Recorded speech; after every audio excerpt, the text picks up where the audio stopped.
Will it be necessary, and this is just my thought, that if you look at the banking sector, and I go back to your cousins, the banks, you have national bank and you have regional banks. Like you said, some of the insurance companies are biting more than they can chew. Do you think insurance should be classified as national and regional?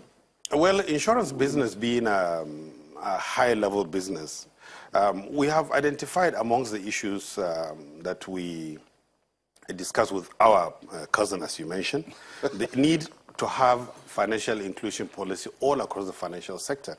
And in our bid to ensure that every strata of the society is catered for, we have reviewed our microinsurance guidelines, which encourage rather the insurance industry to provide service to the low-income earners. And by that doing, we have created different kind of licenses, like the microfinance banks. We have created the microinsurance guideline, which gives licenses in different categories, so that the consumers can be reached at the very micro level. And that, we believe, will enhance the policy of the government policy on financial inclusion. And the same thing going up to the insurance companies. By the time the risk-based capital is determined, the insurance companies will operate not per location as such, but per classes of business they can operate. The license we issued in the insurance industry are national license, even though they are classified into general business and life business with obvious reasons. But as far as operation is concerned, it's national operation. We are not thinking of making insurance companies now operate on location or regional basis like the banks do. So the new microinsurance, and I'm going to start with NAICOM. Now you're breaking down with the new microinsurance level, and you're creating another layers of operators within the industry. The first thing that will do is your regulatory capacity.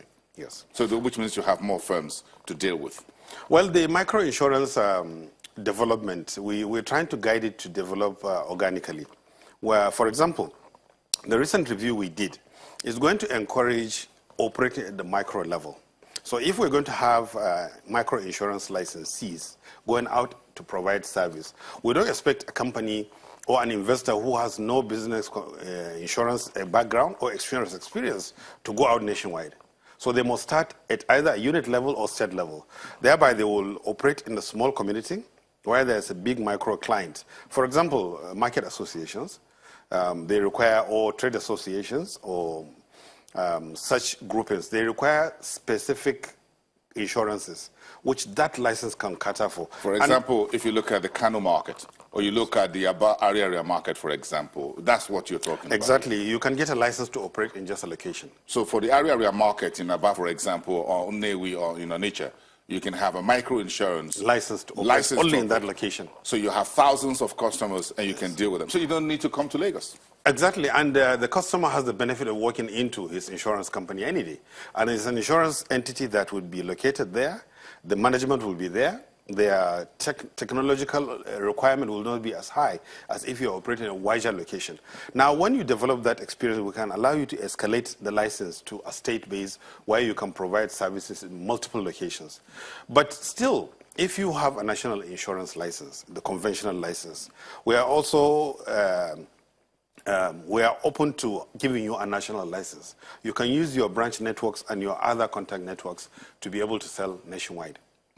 Do you think the big boys in the insurance sector will not start threatening the micro-insurance folks? I don't think they would. We came out with this policy after consultation with all stakeholders, including the insurance providers. And from the remarks and this thing we're getting so far, they seem to like it. Because we are, in a way, ensuring that insurance is provided at all levels, and we are not burdening them. There are jurisdictions that are making compulsory on insurance companies to provide these classes of insurance. We are not doing that at the moment. We are testing this to see how far it goes. If it can provide the solution, fine. If it does not, after some time, then we can escalate it to if you remember rural banking compel banks to open branches in rural areas. Mm-hmm. Banks complain, but they were able to have some inroad into areas they didn't have before. So this is on the table for us. It's something we can consider.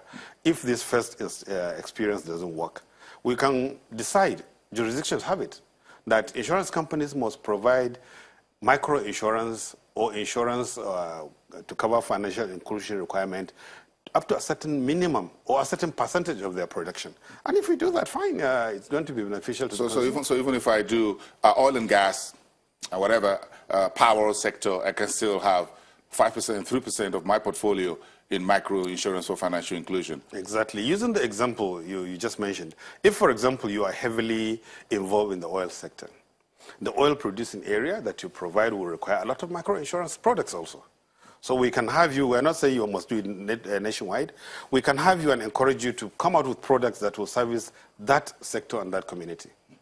Okay, let's continue this conversation, Honorable Commissioner, after the break. I want to find out a few more from you about those foreign insurance companies. They are coming in their droves. They are picking some of our insurance companies. Some of them are doing private equity. They are buying shares, and some of them are looking at what you just rolled out, the micro insurance, because they believe the man on the street is where the numbers really are. 180 million Nigerians. Maybe this is a game changer you folks are just putting out. Let's continue with Mohammed Kari, the NAICOM commissioner, after the break. You're watching Business Morning live from Abuja.